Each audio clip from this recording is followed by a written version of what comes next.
Donc on va vous présenter un sujet. Donc on a des panneaux solaires, des lampadaires qui sont fixés avec des panneaux solaires, donc ils stockent de l'énergie. Le problème c'est qu'ils stockent trop d'énergie. Du coup on a essayé de chercher à savoir comment régler cette énergie. Ah, voilà.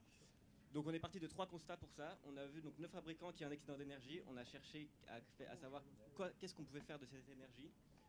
On est aussi parti du fait, enfin on voulait relier cette énergie avec une possibilité utile.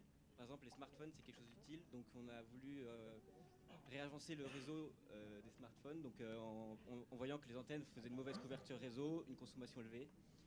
Une autre chose aussi, c'est qu'on a cherché du coup quelle clientèle on pourrait avoir, donc qui achèterait ces antennes, donc ça serait plutôt les mairies ou les collectivités. Le problème c'est qu'ils n'ont pas de finances pour ce genre de projet, donc on a cherché aussi à savoir comment financer ce projet.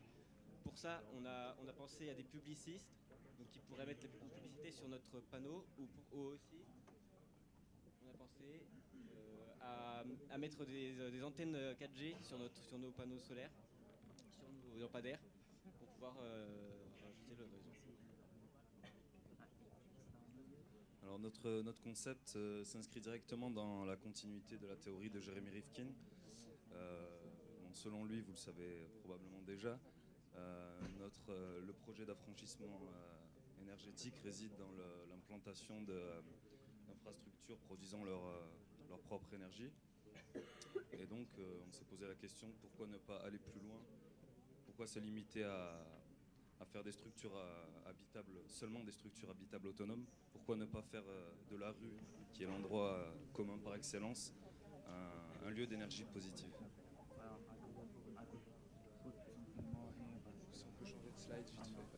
Donc en fait, on a le constructeur qui nous a filé quelques données, on ne va pas vous les expliquer, mais c'est vraiment pour pouvoir avancer notre étude.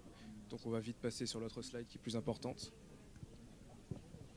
Alors ici, vous pouvez voir un plan. En fait, dans le premier lampadaire, on mettrait une antenne relais 4G. Et après, dans chaque lampadaire, en fait, 2 lampadaires, c'est espacé d'à peu près 20 mètres. Et dans chaque lampadaire d'après, il y aurait une source amplificatrice de réseau qui permettrait justement de créer un réseau dans toute la ville. Et ce qui serait intéressant, c'est que justement, si on va voir une mairie et qu'on leur dit bonjour, voilà, on a des lampadaires à vous vendre, et eux ils vont nous dire ça c'est vraiment trop cher, et du coup on pourrait carrément le vendre à des entreprises comme Free ou des choses comme ça qui pourraient l'acheter et le mettre directement dans la ville. Donc on va vite passer à l'autre slide.